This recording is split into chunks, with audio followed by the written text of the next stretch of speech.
Hello, my name is Johan Falk. Welcome back to this Learn Drupal 7 with Node 1 screencast series. In this screencast we're going to look at how to add what you can do with nodes as an administrator and some administrative tools to manage nodes on your website. So remember, nodes is just a fancy name for content on your website. There are, well, some geeky people would argue there are some differences, but for now that's perfectly fine. Nodes equals content. So here's the sandbox site we're using for this screencast series, and I right now have an article called Hello World, and there is also a static page, a basic page called About This Site. So as an administrator I can use the Find Content link to get an overview of all the content that is available on the website. Right now only 2 pieces of content. We can see what kind of content it is, what kind of node it is article and basic page, author, whether it's published or not, when it was created, and we also have shortcut links to edit or delete this stuff. It's a pretty convenient thing that you can, well, on a real site you have probably a few hundred or many hundred or thousands of nodes, and then you can use these filtering options to show nodes of different kind, for example published stuff or not published stuff, and also filter by content type, also called node type. And this is pretty cool. You can select one or many of your nodes and then perform mass update on them. You have a few options available here at the content administration page. So we're going to have a closer look at, say, this About This site page. I'm going to use the shortcut for editing it here, and I'm going to look at some of the fine print at the bottom of the node edit form. I'm going to skip this menu settings for now because we're going to talk about menus in a later screencast. We have already seen how to use the revision information to keep old versions of the node when you edit.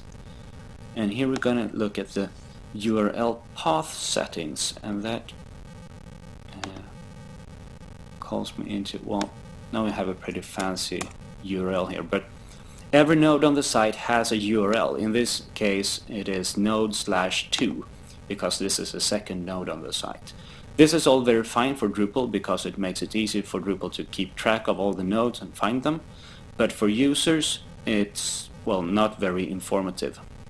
So when you edit a node you can create your own URL path alias. And here this is the About Us page, so I'm gonna call this About Us, use it About Us URL alias. If I save this, you can see we have a much neater URL up here. There are modules available to do this automatically. The most popular is called Path Auto. It's good, it's, well, use it if you like. I'm not going to cover it right now though.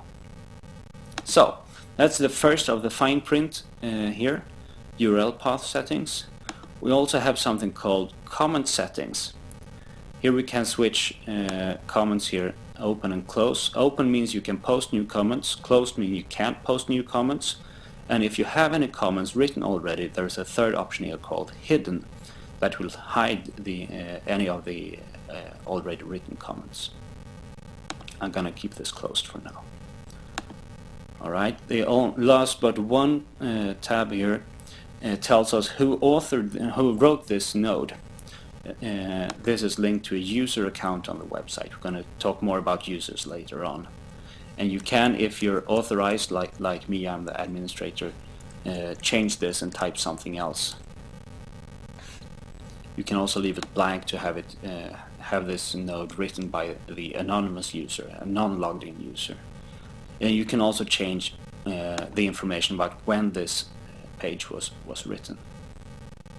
Alright, I'm gonna turn that back to myself here. As you see, there is some auto-completion support here, which is pretty nice if you don't know the name of all the users in your head. Okay, and then finally publishing options, which is pretty important. There is the possibility in Drupal to create content without having it published, which usually means that it's not available for anyone to read. That's good if you're making a draft or something and want to publish it later on, or if you want to have scheduled publishing and stuff like that. There are also two options called promoted to front page and sticky at top of lists. This promoted to front page, that's the setting that made the article that we created in the previous screencast to appear on the front page list. We can do this here and save, and we'll see that on the home page we'll have about this site node as a teaser on the front page as well. Now, if you have any particularly important content, you might want to have it at the top of the list and not being pushed down by newer content. And that's what this last option is for. I'm gonna edit this Hello World article here and show you. Scroll down to the bottom, publishing options. If you mark sticky at top of lists, this article is gonna be at the very top of the list, and then the rest of the content in with newest on top.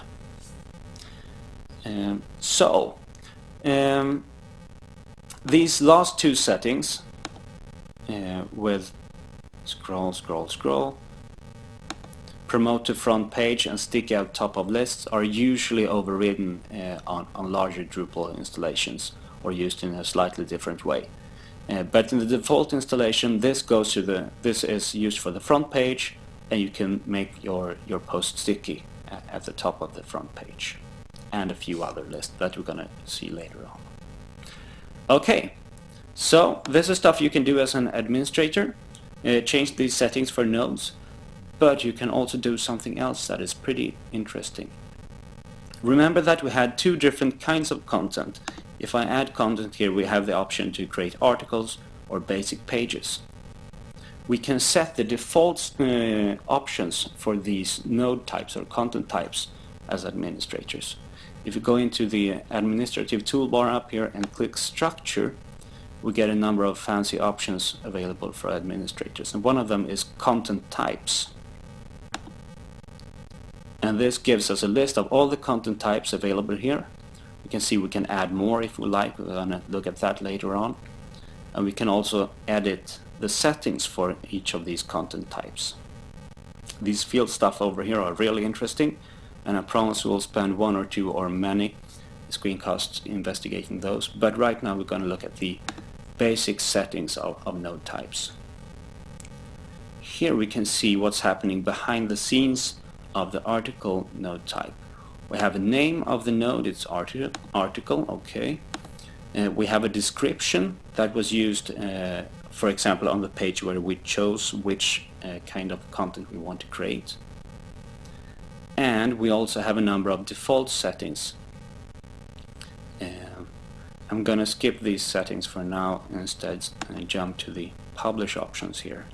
Here we can see that articles are by default published when you create them. They are promoted to front page by default when you create them. They are not sticky at top of list, and you do not create new revisions by default. If we want to change this, we can just click this button, and when we create new articles, we'll have new revisions by default. However, if you change these buttons, you don't affect existing content on the website, because that might risk screwing existing content up. So this applies to new content on your website, except actually for this create new revision, which is active on any edit you make. Alright. You can also change display settings, which, let's see, I'm gonna open up a new tab here. You see we have here published by super admin on Friday, yada yada yada. That's what this setting does, display author and date information. As you can see, we have this available, activated for articles, but we don't have this for basic pages. Right. Finally, we're going to have a quick look at the comment settings. Here are a number of options available for how comments should work for every node type. And for articles you have comments open, means available for anyone to use. Threading means that you can reply to a comment, not only the node itself, causing a tree structure among the comments, pretty useful. And you have some other settings here that you can change. These apply to all nodes, even the existing ones. Finally, we have some menu settings, and I'm going to come back to those later on. So, that's it for now. What have we learned today? You have seen that you have the content overview link here. They're actually the same up here and here. You can find, get an overview of the content of your site. And we have also seen the detailed settings at the end of the node edit form down here. See what these can do. And we've also seen that you can change the default settings for nodes on a per content type basis. So you can change how basic pages behave by default, promoted to front page or not, and stuff like that. That's it for this screencast. I thank you very much for watching, and I hope to see you on the next screencast. Goodbye.